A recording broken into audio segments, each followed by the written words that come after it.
We'll talk to a man who was tough playing, man. Let's go out to the Toyota of Hollywood guest line. Shop 100 Toyotas indoors in one of America's largest showrooms at Toyota of Hollywood on 441 between Hollywood and Sheridan. Has a new book out, Clutch Time, part 2 of his series. He's assistant coach of the Miami Heat. He was a former first-round pick of the Miami Heat. We always love getting some time with this man. Tough juice. Caron Butler joining the program. How are you, Coach? How's everything going? Doing amazing. How you guys doing? Good. Caron, hey, I think our the equivalent to us playing a Thursday night game, is that very similar to a back-to-back?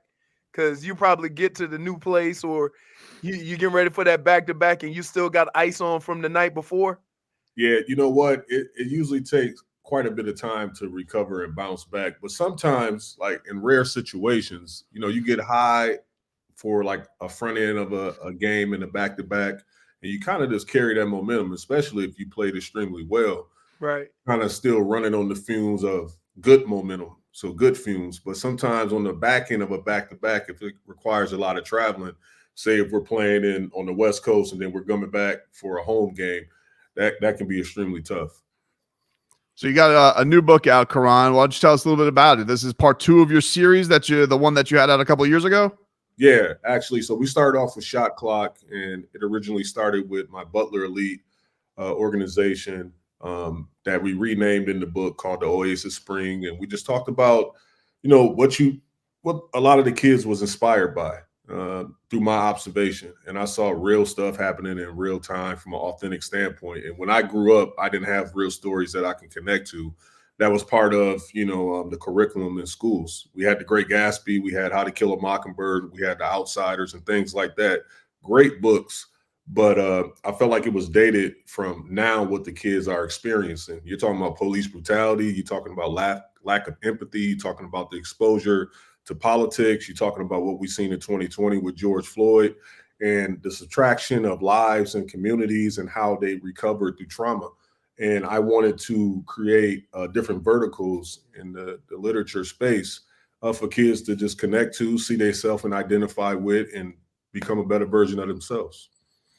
How, just going off of that, obviously it's been a big topic this week because of what happened to Tyreek Hill before the game on Sunday. I'm sure you've seen, the video of it. What was your reaction to kind of everything that went on with it? Yeah, you know what? Just the observation of it was just uncomfortable to watch and see. You never want to see one of the heroes that so many look up to in his space in handcuffs, being mistreated in any capacity, but also too, just from another observation, like what is the truth? What is the storyline to it? Whatever happened from a visual standpoint, it just didn't look right. And I still don't know like the ins and outs of everything that happened, but just visually, that was just like a traumatic experience. And I'm just happy that he was able to pivot immediately and just go into the game and still have a significant impact and, state his case. From so you were on currently on a book show. You were here in Miami earlier in the week with it. Are you around your hometown today? Is that where it's going next? Yeah, I'm in Racine, Wisconsin now. We're visiting 2 schools like immediately after this interview, and we're doing a huge premiere tonight at the local library. A lot of people RSVP'd, roughly about 150, 200 people here in my local community, and then we go to the West Coast and hit a couple bookstores as well. So I'm extremely excited about this whole campaign. So one of the things, and it's funny that you mentioned that because I think of like some of the books that I've read growing up and how the life that you live in and the books that you're reading is like, wait a minute. And I think, one of the things that I was fortunate in that I had family members who had lived it because I'm a little bit older. So my great grandmother was born around 1900, right? She died when I was 13. And my grandmother, and I'm from New Orleans, so it was real in that area. And they would always say, sit down, you don't need no damn book. And a lot of kids don't have that person in their life. So maybe a book is going to help them fully understand either how to deal with these current situations or where they came from as far as these current situations and why we're here. So like I get it. It kind of relates a little bit, but I did have the people in my life, you know what I mean, to kind of tell me the stories. And you know, what's even more interesting, like to piggyback on what you just said, is like they will try to self-diagnose you immediately because your lack of interest to something that you lack to engage with. Right now, statistically, you're being told that Black and brown kids, who are the majority in society, don't like to read. No, they do like to read. They don't just like to read that. Things that relate to them. So now, if you go about it a little differently and present the content a little differently, I think that it's something that they can relate to, and then it unlocks a whole different thing. Right now, do you you have your book that kind of helps with that, but do you have other books? Because I remember my grandmother giving me like other authors who wrote about those things. And in the summer, instead of reading the books on the list you got from school, I had to read 2 or 3 books from my grandmother that would give me, and that kind of got me caught up to where we are today. Yeah, 100%. This 7 highly effective habits of the most highly effective people in the world, like Michael Eric Dyson introduced me to that, right? Mm-hmm. Kind of changed my life just from a perspective standpoint, because they always tell you, like, this is something my grandfather told me a long time ago, you know, when you're born, you look like your parents. When you die, you look like your habits. You know, and that stuck with me because it's like, okay, what do I consistently do in my daily routine? And this is why the book spoke to me as well, because you eventually die looking like your habits. And then ultimately, you know, what is your biggest asset from a legacy standpoint in life? What do you want to do with your purpose? And this is my purpose. I'm living my purpose with a massive platform, amazing job, and I just want to empower and unlock minds, especially young people, but also old people as well, because sometimes they say a zebra never changes stripes, but it's a lot of older people that have come to these schools and these environments and saw the magic in us seeing the superpower in all these young people. And they like, you know what? That was powerful. I wish I had that when I was a kid. People start investing more into the youth too when they see that there's hope. 100%. Caron, what did you think of Bam and Spo's trip to the Olympics this summer? What did you make of Bam's performance? Seemed like I don't know, like it was cool to see him get the platform, I think, of this summer. It felt like he got a lot of star shine on Team USA, maybe even more so than he does in the regular season. Did you feel that at all? Yeah, I think he embraced it, and once he wasn't reactive. He was, he was just prepared for every moment, every situation. You know, you go in there with these high, lofty expectations, but you don't know, like, whether you're going to play a lot or less or whatever the case. But Bam embodies all the right things. When you talk about just pure to his soul about winning, that's what he is. That's who he is. The respect of LeBron James all the way down to the last guy on the bench.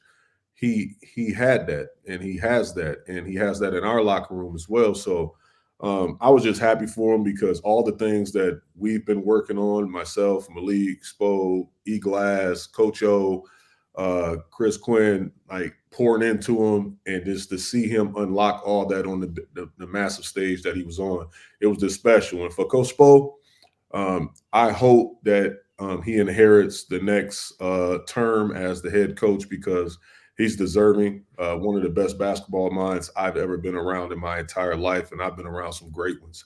And I'm just happy to be a student under his tutelage. So you're saying Bam's a 4? That's what I heard. Bam can do anything. No ceilings. I know that, but I've been begging for Bam to be a 4 for so long. So I'm gonna keep more saying threes though, Caron. We got to get. We got 100 threes this year. 103 attempts at least from Bam this year. I'll take a 3 or 5 a game, right? Yeah, man. Let's get it. Like, it looked good. It looks smooth. I want him to have the green light this year. I know that's what he's thinking. He's a 2-time Olympian now, so he's just. Oh, you can't. He's walking a little different. Yeah. What has been, you were out there for the summer league a little bit with your son on the team, like they won the championship. That was super cool. But what did you, first of all, make of that accomplishment? That had to be unbelievably cool to have all those young guys. What a squad. I mean, it seemed like it was a new star every single night. Yeah, I thought Coach Dan did a great job of just creating a system where it was equal opportunity, smooth flow, but also everyone was highlighted and elevated every night. You mentioned my son, JC. He had an opportunity to come in and just have an impact on winning.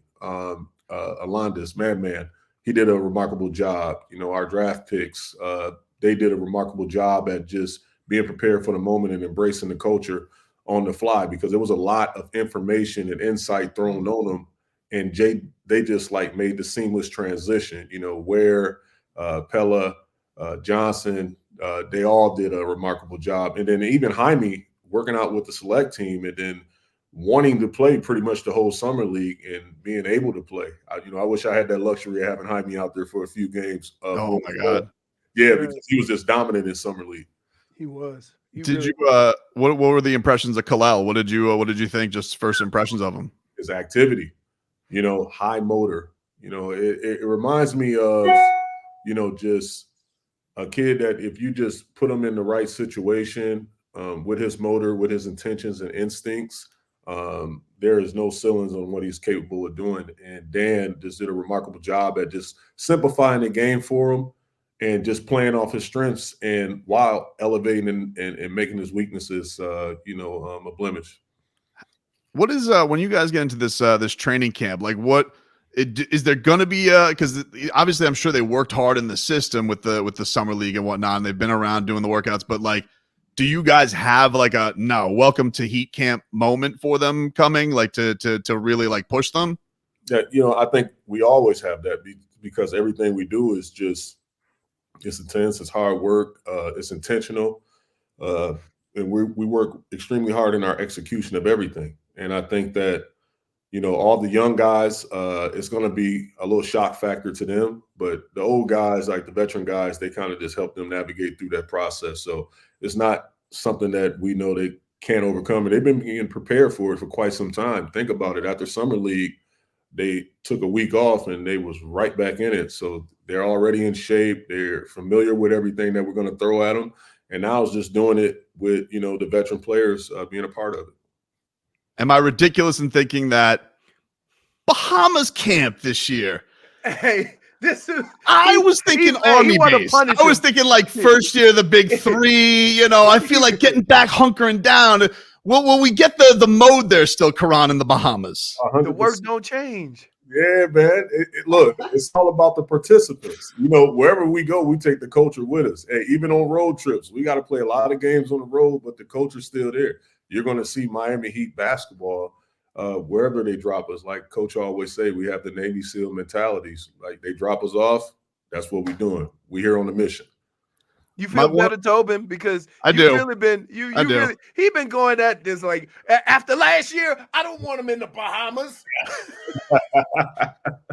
Are you covered? No, they don't send us to the Bahamas, Caron. Like I could barely get sent to Palm Beach County if I wanted to from my boss. I'm like, hey, what do you think? Sending us to the Bahamas? He goes, they'll be back in a week. I'm like, come on, send us out. I would love to do that. Say it's a 35-minute flight. Come on. Exactly. That's all I'm hoping for. One of my favorite things, we'll get you out. One of my favorite things pregame is you and Nico. I love when you've taught him the walk-off shot. This is such an interesting year for him because it's his third year, but he's still so young. He just turned 21. What do you think is like his next step? What do you think is next for Nico's game to bring to the table this season? Well, you saw like his availability was a huge factor, and he's worked on his body, and obviously that's no question now. And even having the ankle injury that he sustained throughout the course of training for the Olympics, and finding a way after being told he was going to be out anywhere from 6 to 8 weeks, and that wasn't even an option for him to still find a way to be present and available and have some type of impact in their run. That was remarkable. So that. From a mental standpoint, I saw growth right there. Now, just getting more reps, getting more time out there, I think he's going to have a significant impact on our team this year because of his versatility, because he can make plays, because he can defend multiple positions. As you saw, we were switching a lot with Nico. Sometimes we was in the catch coverage, but we switched a lot with him. So, his ability to do those things is a clear advantage for us offensively and defensively. And then he's just a likable guy. His voice and his experience, even though he's 21, he has a lot of basketball knowledge. So his voice in the locker room is going to be extremely important. We got a lot of versatile bigs this year. Yeah, man. That's a luxury. Wow. It's going they're going a lot of length. Ooh. Youth. Youth, right? Yeah. It's an exciting time. It's an exciting time. Go get Caron Butler's new book, Clutch Time. It is available now. Have a great tour, Caron. Thanks so much for giving us some time today, and we can't wait to see you guys in a couple of weeks. Thanks, Caron. Appreciate y'all, man. Thank you. Alrighty. There you go. He's simply the best. That's we always my appreciate his dude right time. there. Yeah, man. That's my dude. Every time I go to the arena, I make sure I talk to him. Goosey's dude.